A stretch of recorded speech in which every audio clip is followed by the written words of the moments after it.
प्रधानमंत्री जन आरोग्य योजना के 7 वर्ष पूरे होने पर लखनऊ के Atal Bihari Vajpayee scientific convention centre में नई दिशा नया संकल्प नाम के कार्यक्रम का आयोजन किया गया। इस मौके पर प्रमुख सचिव चिकित्सा स्वास्थ्य उप मुख्यमंत्री ब्रजेश पाठक और कुलपति KGMU सोनिया नित्यानंद द्वारा आयुष्मान सारथी और आयुष्मान ऐप की लॉन्चिंग के साथ ही पुस्तक का ही विमोचन किया गया।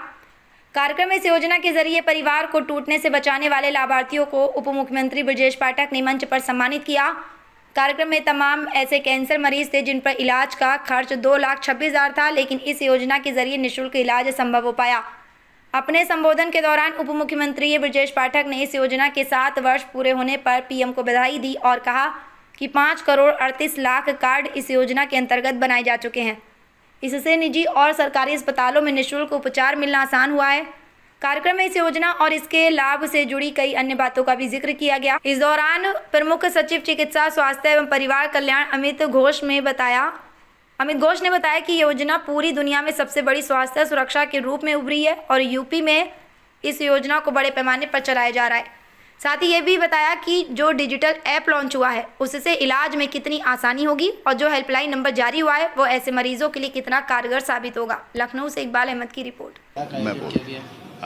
देखिए, आज हमारे लिए गर्व का विषय है कि हमारे स्वास्थ्य विभाग के संगठन साचिस के तत्वाधान में आयोजित जो चल रहा है, संचालित हो रहा है, वो है आयुष्मान कार्ड आधारित आयुष्मान भारत के लिए PMJAY, PM प्रधानमंत्री जन आरोग्य योजना।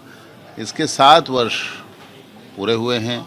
पूरी दुनिया में ये योजना सबसे बड़ी स्वास्थ्य सुरक्षा योजना के रूप में उभरी है और पूरे भारत में उत्तर प्रदेश में ये योजना सबसे ज़्यादा संख्या में जो संचालित की जा रही है, गर्व का विषय है, उत्तर प्रदेश में है।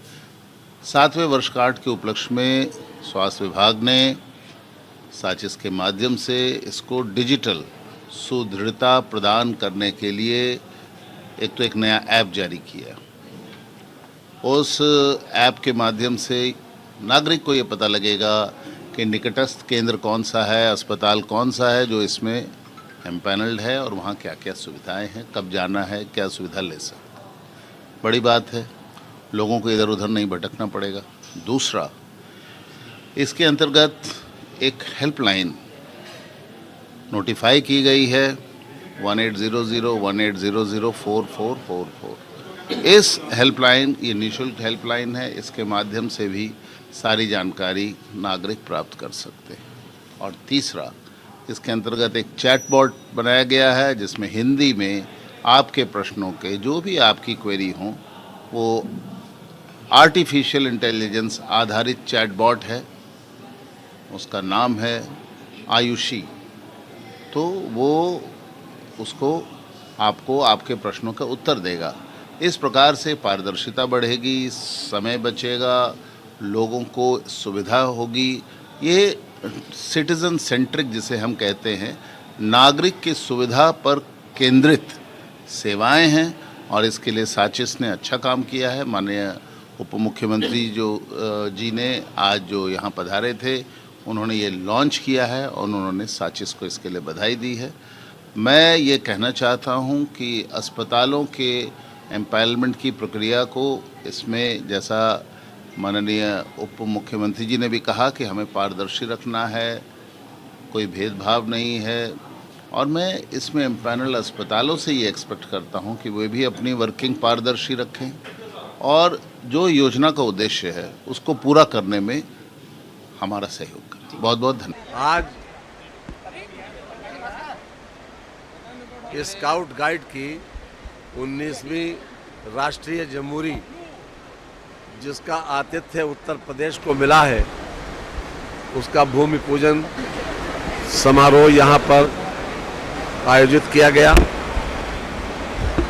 हमने पूरे विधि विधान से अपने दोनों साथी मंत्रियों और आदरणीय महेंद्र सिंह जी के साथ भूमि पूजन किया और एक नई टाउनशिप पूरी बनने जा रही है जिसमें 35,000 लोगों के लिए ठहरने की व्यवस्था और हर प्रकार के भोजन, विश्राम और शौचालय आदि की व्यवस्था भी होने जा रही है। एक बहुत बड़ा आयोजन आगामी नवंबर में ये होगा 7 दिन के लिए। ये स्काउट गाइड, जैसा कि इसके नाम से ही स्पष्ट है कि ये एक ऐसा वर्ग है, एक ऐसा संगठन है कि जो केवल दूसरों की बहबूदी के लिए, दूसरों के विकास के लिए सदैव अलर्ट रहता है। इसके नाम से ही इस बात का स्पष्ट है।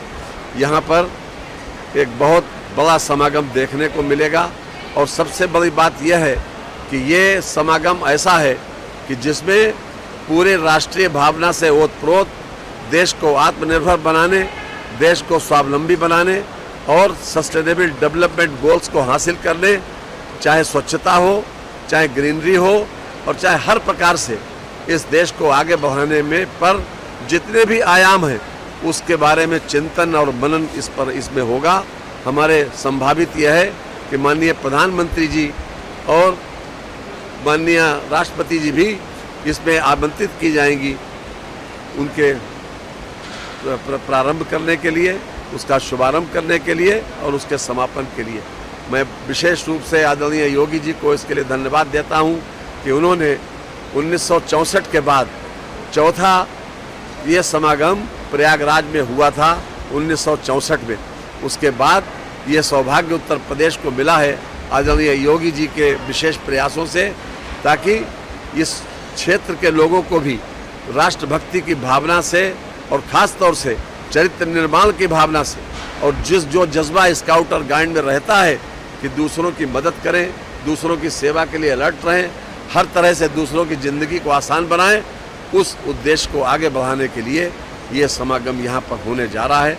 हम इसके प्रति अपनी शुभकामनाएं देते हैं और उम्मीद करते हैं कि ये समागम अपने आप में मील का पत्थर बनेगा चरित्र निर्माण की दिशा में, देश को आत्मनिर्भर बनाने की दिशा में, देश को आगे बढ़ाने की दिशा में।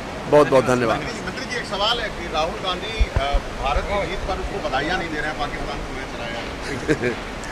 देखिए, इन लोगों से इस बात की उम्मीद भी मत करिए। ये जिस भाषा का प्रयोग समय समय पर करते हैं उससे इनके चरित्र की, खास तौर से सोच की, इनकी भावना को परिलक्षित होती है। इनसे हम उम्मीद भी नहीं करते हैं। आज मैं विशेष रूप से अपनी टीम को, जो 9वीं बार एशियन कप जिसने जीतकर भारत का मान सम्मान बढ़ाया और तीसरी बार इसी मैच में तीसरी बार भारत को जीत दिलाई, हम उनको, उनके प्रत्येक टीम के सदस्य को, टीम के आयोजकों को बहुत बहुत बधाई देते हैं और शुभकामनाएं देते हैं कि आगे भी इसी प्रकार से अपना परफॉर्मेंस देते रहें। धन्यवाद।